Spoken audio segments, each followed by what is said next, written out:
Please like this video. It will really help this story reach as many people as possible. Thank you so much for your support. She met me at the door like she used to. Fast steps, arms open, chin tipped up for a kiss. It would have been perfect if her eyes didn't look past me for half a second, like she was checking a mark on the wall behind my head. The hug landed, warm enough, but the face was wrong. A month ago, that look meant I was home. Tonight it felt like she was performing home. Traffic? Lauren asked, stepping back to take my bag. Usual, I answered, watching her too carefully for a man arriving at his own house. She was in that soft cardigan I bought last winter. Hair down, makeup subtle like she learned it from a tutorial called How to Look Effortless. The kitchen smelled like lemon cleaner and salmon in the oven. Her I care menu. I should have been grateful. Instead, I was counting the beats between her questions and my answers, and noticing how she checked the clock on the microwave while I untied my shoes. If I'd known where it was headed, I would have left the shoes on and stayed standing. We ate at the island. She asked about a supplier issue at my office, like she'd been tracking it. I gave her the headline. She touched my wrist with 2 fingers. "I'm proud of you," she said. "You sound like a manager," I told her. "That bad? I'd take a teammate." She smiled. "You've got one." Her phone buzzed on the counter face down. She didn't even flick her eyes to it. The first time she'd avoided a screen in months. That should have been a good thing. It read like theater. After dinner, I grabbed the trash and took it out. The neighbor, Ben, pulled up with grocery bags and waved. "Man, you two hosting a magazine shoot or what?" he joked. "Your porch lights match." "Lauren's on a roll," I said. "Keep her happy," he chuckled, then lowered his voice. "Hey, Saturday, couple of us are grilling. Bring her." "Maybe," I told him. "I'll see how the week goes." I went back in and watched Lauren wipe a spotless counter. Slow arcs, bites of silence between us. "You okay?" I asked. "Feels like you're tuned up." She rested her hands on the towel. "I'm just trying. You've been tired and I've been busy and I don't want us to drift. So I made dinner. I cleaned. I put away your dry cleaning. I want us good." "Same," I said. "So let's keep it simple. I need 3 things. Call or text if you're late. No vague plans I find out about when you're already gone. And if something's off, we don't mask it with perfect salmon. We say it. Deal." She blinked. "That sounds like rules. Sounds like teamwork." Her jaw flexed, tiny movement most people would miss. Then she smiled again, bigger this time. "Deal." Her phone buzzed, twice. She didn't move. I held her eyes until the sound stopped. She kissed my cheek and took the towel to the sink. "Yoga with Chelsea tomorrow," she tossed out, casual. "I might be back later than usual. Text me when it changes from usual," I replied. "Of course," she said, and added a little laugh, like I'd been adorable. I canceled Saturday's grill in my head. The next morning, before work, I opened our shared calendar on the fridge. I erased the Friday dinner with her friends and wrote, "Mike's Garage, tune up, 6 to 9. I didn't ask. I didn't explain. New rule. I don't show up to scenes where I don't feel respected. I left her a sticky note on the coffee tin. "Take my car tomorrow if you need it. Oil change done." I gave, but I took space. At the office, my assistant Tara leaned on my doorframe with her mug. She's 40, sharp, talks to me like a brother. "You've got the look," she said. "What look?" "The one that says you're reading a room that used to be easy." I tapped my pen. "Maybe I'm just old." "Sure. Or maybe somebody at home is trying to win an award. How's that working?" "Ask me Friday," I said. She pointed at my calendar on the whiteboard. "You scratched the couple's dinner. Progress. Self-preservation." At noon I got a text. A picture of a salad on our counter, a note beside it. "For the hardest working man I know. Come home early tonight? I miss you. L." That played well. I buckled at small acts done quietly. I let myself believe she heard me. I did come home early. We ate the salad and roast chicken she'd prepped. She rested her chin on her palm and listened to every ordinary thing I said like it mattered. Then, when I reached for her on the couch, she leaned in first and kissed me. Soft. Familiar. It wasn't fireworks. It was better, normal. I let the air out of my guard. At 10:30 she stood, stretched, and said, "I promised Chelsea I'd stop by. She's had a rough week. I'll be quick." "Chelsea at 10:30? I asked. "She's a night owl. You can crash. I'll Uber." "It's 5 blocks," she said, already slipping into sneakers. "Text me when plans change," I reminded. Of course, she sang back, and slipped out the door with a smile that belonged on a brochure. I stayed on the couch, phone in hand. The text never came. At midnight, I walked to the bedroom. At 1, the lock clicked. She moved quiet, like she was saving me from something heavy. I opened my eyes. She took it as affection. "Hey," she whispered. "Didn't want to wake you." "Chelsea alive?" I asked into the dark. "Barely," she said, then crawled in and rolled away. "Good night." In the morning, she made pancakes. She was radiant. She packed me a lunch. She tucked a note that said, "Friday? I'll cook your favorite." She kissed me twice, like a promise. At the office, Tara set the lunch on my desk. "It's cute," she said. "Is it working?" "It's food," I answered. "I'll take it." Call me a cynic, but sometimes the nicest moves come with a price tag. "What price?" You stop asking questions. I took a bite. "I'll pay attention." Thursday night, Lauren texted at 6. "Running late. Book club ran over." "Don't wait. Book club is 3 blocks away at Jen's house." I gave her till 9. She walked in at 11:30, hair more styled than when she left. She smelled like a different perfume than this morning, something I'd never once seen on our bathroom counter. "You switch up your scent?" I asked from the sink, toothbrush in my mouth. She laughed easy. "Jen gave me a sample. Girl stuff. You bring it home?" "Left it there." "Convenient," I said, spitting. "Next time bring it." I liked it. "It'll be gone by then." She deflected and reached for the makeup remover she rarely used at night anymore. "Are you mad?" "No," I said. "I'm running a list." "That sounds ominous." "Sounds like accuracy." She made a face. "You really like being difficult lately." "I like being clear," I said. "Everything else is negotiable." Friday morning, I switched our finances to split categories. Bills automated from my account stayed, but the joint debit card moved to a weekly cap. I sent her the new rule. "Why are you doing this?" she texted. "Structure helps," I wrote. "It keeps us honest." Feels cold. Feels adult. At lunch, Mike called. He runs a shop, salt of the earth, and reads nonsense from a mile away. "You coming by tonight?" he asked. "I'll put the game on." "Bring that mower blade you said was rattling." "I'll be there," I told him. "I need the noise." "You bring the mower or you bring your head?" he asked. "Both," I said. Lauren texted at 4. "I got tickets for us for Saturday. New Italian place. Please don't cancel again." "I'm trying." There it was, soft honey on the hook.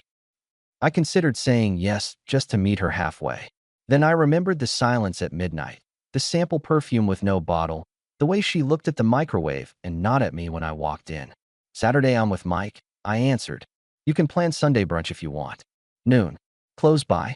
Keep it simple." She sent a thumbs up. No heart. No words. At Mike's garage that night, I slid the mower blade across his workbench. He looked at me over the top of his glasses. "She pulling on you?" he asked. "She's trying very hard to look like she isn't," I said. "Which tells you what?" "That she is. And she wants me to appreciate the effort."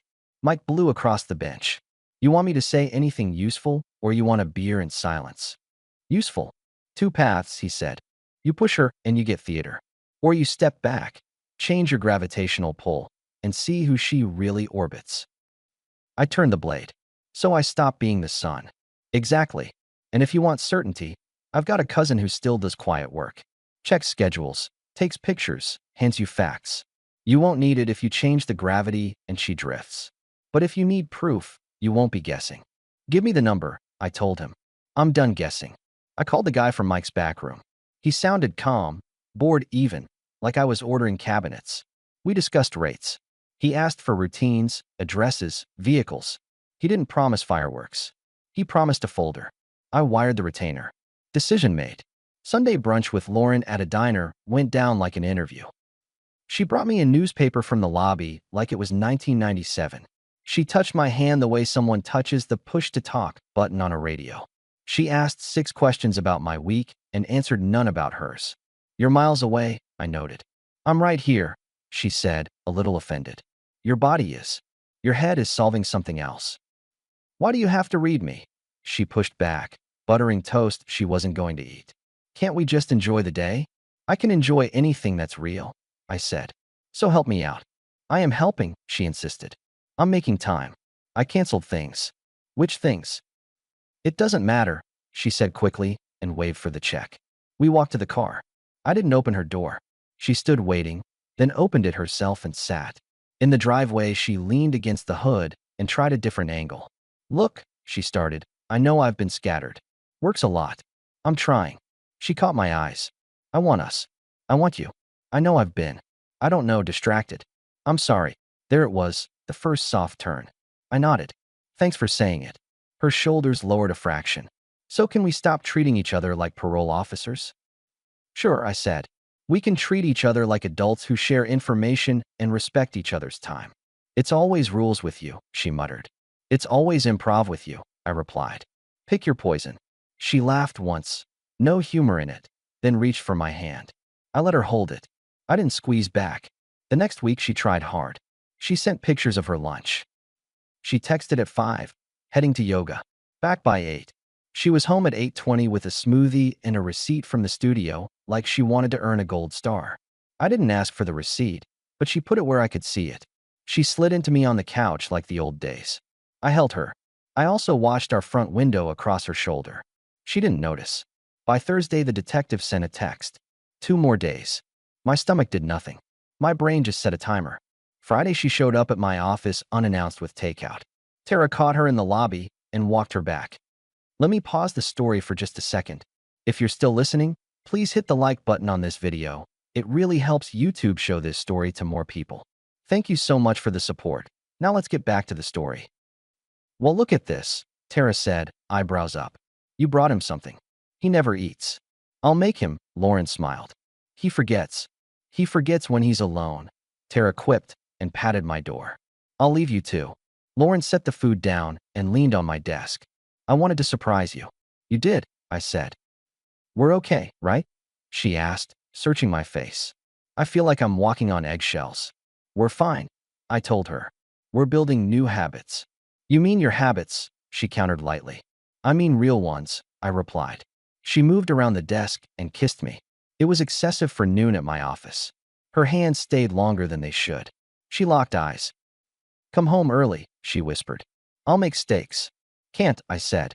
Mike's. You're always with Mike lately. Mike didn't forget who I am, I said, and picked up a file. She swallowed a retort and replaced it with a smile, so bright it should have needed a dimmer. That night she texted at 9. Call me? Miss you. I was under a car with Mike's flashlight in my mouth. I answered 15 minutes later. You busy? She asked. Greasy, I said. I wanted to hear your voice, she tried. Now you did. Silence. Then a soft sigh. Okay, I'll see you at home. Saturday morning the folder landed in my inbox. No drama. Photos, timestamps, addresses. Short notes. Monday. Coffee with him at a place across town, 15 minutes in his truck, then to his place at dusk, lights off at 10. Tuesday. Gym, then his building, her car around the corner. Thursday, same. Patterns are kind. This one was painted in primary colors. His name was Brandon. His address was on a street I knew from a contractor we used last year. Row houses, neat porches, little flags. The folder held a picture from the sidewalk where she laughed at something he said. Head back. Less performing home, and more forgetting home existed. I read it once. I saved it to a thumb drive. I closed the laptop and drove to the bank. I opened a separate account and cut the auto pays for anything that wasn't essential. I called a realtor for a market estimate, not to list, just to know. I called a divorce mediator in a different zip and booked a first slot. The next day, I signed papers. The week after, I filed. No theatrics. No announcement. I still made coffee in the morning and mowed the lawn. I also started leaving at 6 some nights and coming home at midnight. Friends, bowling, Mike's back porch, a bar downtown with trivia on Thursdays. I didn't lie. I posted nothing. I just stopped being available. Lauren noticed by day 3. Are we going to talk about this new schedule? She asked Tuesday, blocking the hallway with her folded arms. Sure, I said. I've got a new schedule. That's not a talk. That's the update, I replied. We still share utilities and a roof. Everything else is subject to how we treat each other. You're punishing me, she said. Wrong genre, I answered. I'm adjusting. She followed me to the door. With who? Grown men who work with their hands, I said. You'd like them if you like me lately. I do like you, she insisted, then softened her voice to honey again. I love you. I'm trying. You said you wanted more time together. and now you're running off. I wanted respect. I corrected. Time is a bonus. She blew air through her nose. So what? We're roommates now. Something like that, I said. You want anything from the store? She stared at me, then shook her head and walked away. I grabbed my keys and left. 2 days later, she tried the second soft turn. She booked a reservation at a nice spot and showed me the confirmation like a gift. Saturday 8, she said. I got your favorite table by the window. I even texted Ben to let him know we might be late for his thing. You're planning my friends now? I asked. I'm trying to make it easy, she said, palms up. We can reset. We can keep it honest, I replied. You enjoy dinner. I'll catch Ben's thing. The mask slipped for half a second. Then she turned it into a joke. You're impossible, she said. I'm consistent. Saturday, I spent the afternoon at Mike's, then hit Ben's grill. Lauren didn't show. Ben's wife, Kelly, asked with that, I know something's off face. She said she might stop by, Kelly offered. She changed her mind, I said, and handed Ben the tongs. At 10, my phone buzzed. Where are you? Lauren asked. Back deck. Ben's. You. Out with the girls, she wrote. Don't wait up. No problem. The next week, my thumb drive and the folder felt like a brick in my desk. I didn't wave it around. I didn't drop hints. I let the silence spread. Lauren started making complicated dinners for two that cooled on the stove. She handed me coffee with both hands in the morning like a ceremony. She sat closer on the couch, legs tucked under her, voice softer. It was a lot of sweetness poured on a locked door. Thursday at the bowling alley, my team, Mike, his cousin Ray, and a guy from Ben's office, watched me knock down spares. Your head's better, Ray said.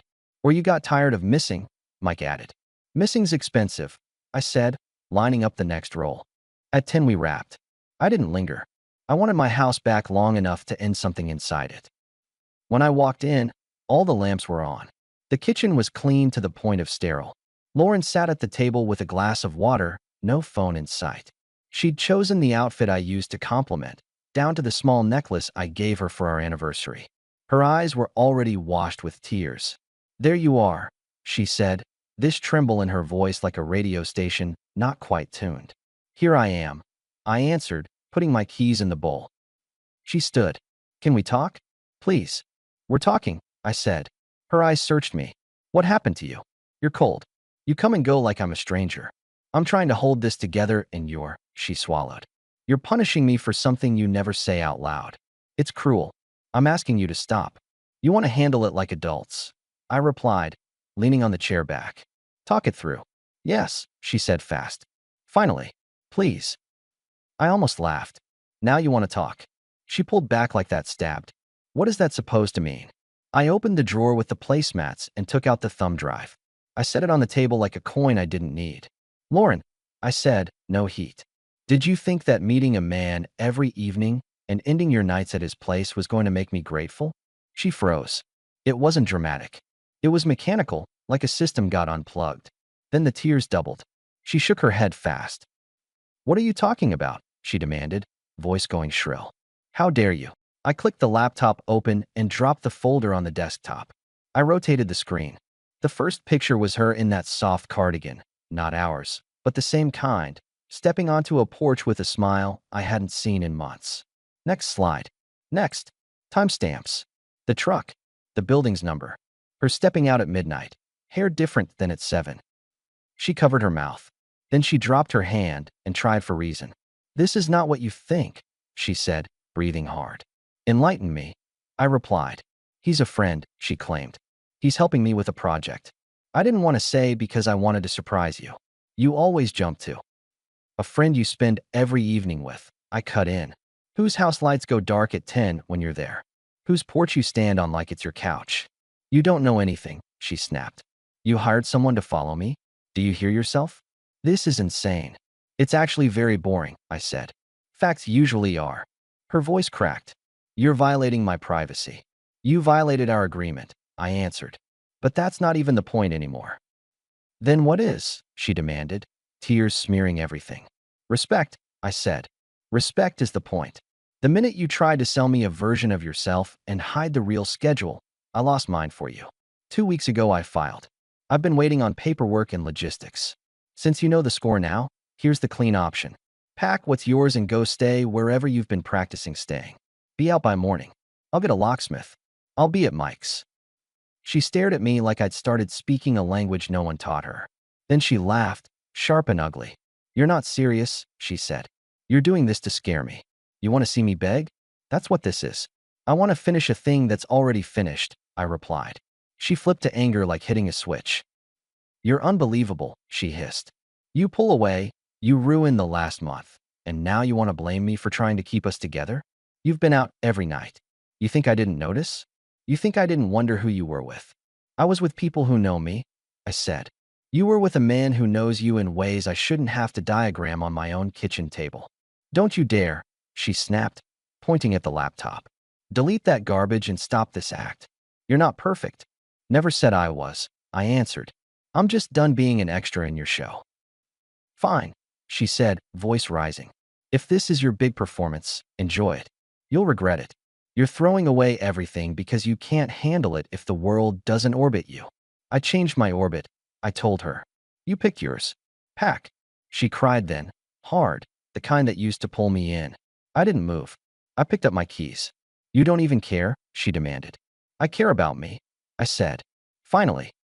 "Divorce?" she spat, not believing it. "You're actually doing that?" "It's already in motion," I said. 2 weeks. "You can't mean this," she pleaded, voice soft again, almost a whisper. "Please. We can fix it. I'll stop everything. I'll do whatever you want. Just don't blow up our life." "It's not a bomb if the building's empty," I replied. "Morning. Your things. Go." She stepped in front of me. "Where are you going?" "Out," I said. "With who?" "With myself," I answered and brushed past. She followed me to the door, talking fast, promising, threatening, switching gears so fast it gave me a headache. I opened the door. "You'll be alone," she threw at my back.